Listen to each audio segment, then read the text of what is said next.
Assalamualaikum warahmatullahi wabarakatuh. Perkenalkan, nama saya Albima Fahalunura Putra Pratama. Saya dari kelas C, NPM 192121 Di sini saya pertama-tama akan membahas biografi sang penulis novel yang berjudul Cinta Tanah Air. Biografi beliau adalah nama lengkap Muhammad Sultan Iskandar, agama Islam, tanggal lahir 3 November 1893. Di dunia sastra Indonesia, nama Sultan Nur Iskandar tentu sudah dikenal luas. Beliau adalah sastrawan angkatan Balai Pustaka paling produktif di Indonesia pada masanya. Dalam jangka waktu 20 tahun, beliau telah menulis lebih dari 20 judul novel. Karya beliau yang terkenal antara lain berjudul Abu Anwas, Salah Pilih, dan Apa Dayaku Karena Aku Perempuan. Pada tahun 1919, Nur Sultan Iskandar hijrah ke Jakarta. Di sana beliau bekerja di Balai Pustaka. Pimpinan Balai Pustaka, Sultan Muhammad Zain, menugaskan sebagai pengoreksi naskah karangan.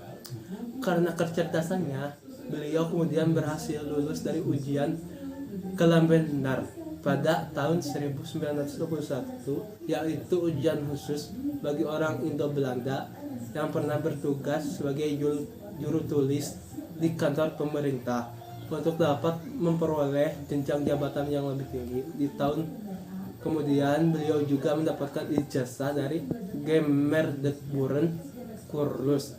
Dengan kegigihan dan kerja kerasnya, itulah kemudian beliau berhasil menjabat sebagai pimpinan Balai Redaksi Balai Pustaka sejak tahun 1924 sampai kemudian di tahun 1942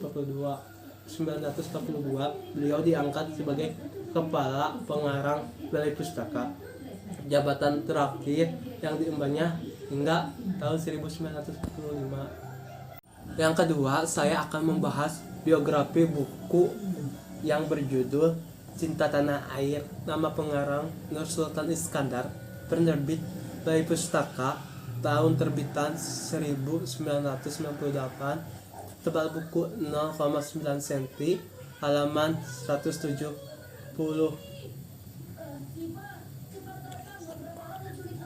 Nama asli Muhammad Nur, seperti umumnya lelaki Minangkabau lainnya. Muhammad Nur mendapatkan gelar ketika menikah. Gelar Sultan Iskandar yang diperoleh kemudian dipadukan dengan nama aslinya, dan Muhammad Nur pun lebih dikenal sebagai Nur Sultan Iskandar sampai sekarang. Setelah menamatkan sekolah rakyat pada tahun 1909, Nur Sultan Iskandar bekerja sebagai guru bantu. Pada tahun 1919, ia hijrah ke Jakarta. Di sana ia bekerja di Balai Pustaka, pertama kali sebagai korektor naskah karangan, sampai akhirnya menjabat sebagai pimpinan redaksi Balai Pustaka pada tahun 1925 sampai 1942. Kemudian ia diangkat menjadi kepala pengarang Balai Pustaka yang dijabatnya pada tahun 1942 sampai 1945. Nur Sultan Iskandar bercatat sebagai sastrawan terproduktif di angkatannya. Selain mengarang karya asli, ia juga menyadur dan menerjemahkan buku-buku karya pengarang asing seperti Alexandre Dumas, Haider Haggard, dan ketiga, saya akan membahas sinopsis novel yang berjudul Cinta Tanah Air. Seorang anak muda suatu kali hendak mencari tram. Amiruddin namanya. Amiruddin yang memiliki tujuan ke pasar malam menunggu tren di Gang Kenanga. Setelah sekian lama menunggu, mukanya yang pucat berganti menjadi gembira ketika pasukan Sainanda muncul. di hadapannya. Di dalam tren ternyata ia bertemu dengan seorang gadis cantik jelita yang terus memandangi Amiruddin selama perjalanan, dan keduanya saling mencuri pandang. Di gerbang pasar malam, ia membaca semboyan menarik yang menyatakan keteguhan penjagaan tentara Dai Nippon di Pulau Jawa, dan bergegas menuju loket pembelian tiket. Di sana, kedua anak muda ini tak sengaja bertemu lagi, terutama Amiruddin yang berdebar-debar hatinya saat melihat gadis yang selalu dilamunkannya di pasar malam. Tertarik hati Amiruddin pada suatu ruang seni yang menjual sapu tangan. Disitulah kedua belahan jiwa ia bertemu kembali dan meninggalkan sebuah kesan dikarenakan sapu tangan yang mereka beli tertukar.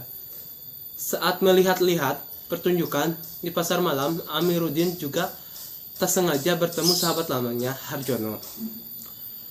Harjono dan Amiruddin pergi ke kedai dekat pasar malam. Keduanya asik bercakap-cakap sampai tak memperhatikan seorang yang telah lama mendengar pembicaraan mereka.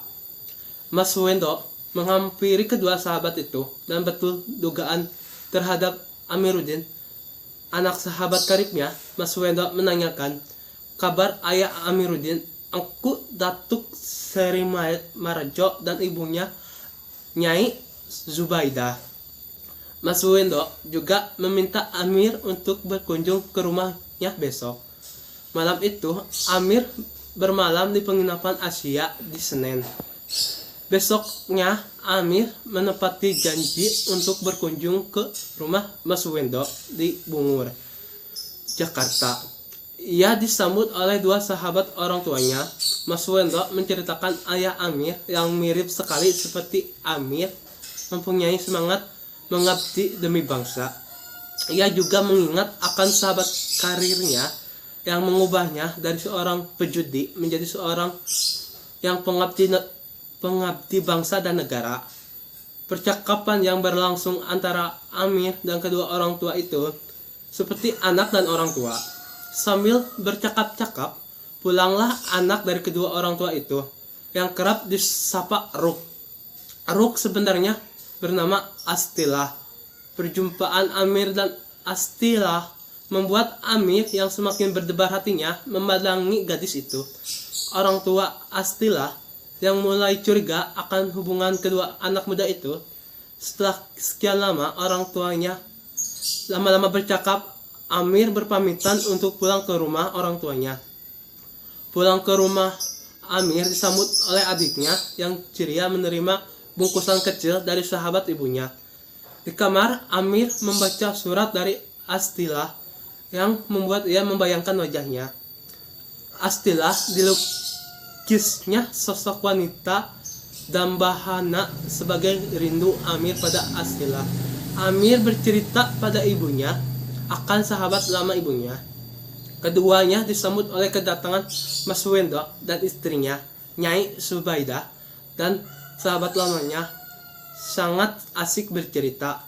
Setelah selesai, Mas Wendo dan istrinya berpamitan pada Amir dan ibunya untuk pulang, karena mereka harus menemani Astilah yang sendiri di rumah. Sebagai seorang ibu, apalagi yang telah janda, Nyai Zubaidah menginginkan anaknya agar segera beristri. Namun Amir saat itu belum mau beristri. Terjadilah perselisihan antara ibu dan anak, tapi ibu Amir mengetahui kalau Amir memiliki pasangan yang cocok untuk selanjutnya kedatangan Nyai Zubaidah ke rumah sahabatnya. Tertarik ia melihat Astilah yang elok parasnya serta berperilaku dengan sopan dan santun. Ingin hatinya menjodohkannya Amir dengan Astilah. Hubungan akrab kedua keluarga ini terus berjalin dengan baik. Amir dan Astilah akan bertunangan. Sementara itu, terasa suasana perang yang semakin memanas. Awalnya bangsa Indonesia tidak mengetahui maksud Jepang membela Indonesia, dan Indonesia terpikat hatinya mendaftarkan diri untuk menjadi pasukan pembela tanah air, termasuk Amir. Harjono serta teman-temannya yang lain. Di samping itu, Harjono, sahabat Amir yang telah menikah, tidak diizinkan istrinya bergabung dalam tentara sukarela. Bertambah ragu hati Amir ketika ia memikirkan Astilah. Takut ia akan membuat Astilah bersedia akan Amir, seorang pasukan pembela tanah air yang derajatnya sangat rendah pada masa itu. Dan meskipun Amir akan maju ke medan perang, namun itu tak membuat penghalang cintanya pada Astilah, dan begitu juga dengan Astilah. Astilah juga berbuat hal yang sama dengan Amir. Astilah maju ke medan perang sebagai juru rawat. Keduanya mempunyai rasa rela berkorban demi bangsa dan negara. Beberapa hari sebelum menuju medan perang, keduanya melangsungkan pernikahan dengan sederhana. Amir dan Ruk sangat bahagia disertai kedatangan para sahabat Amir dan temannya. Usai menikah, Nyonya Suwendo dan Nyai Subaidah akhirnya juga merelakan kedua anak mereka berangkat ke medan perang dan melaksanakan bakti mereka akan cinta tanah air.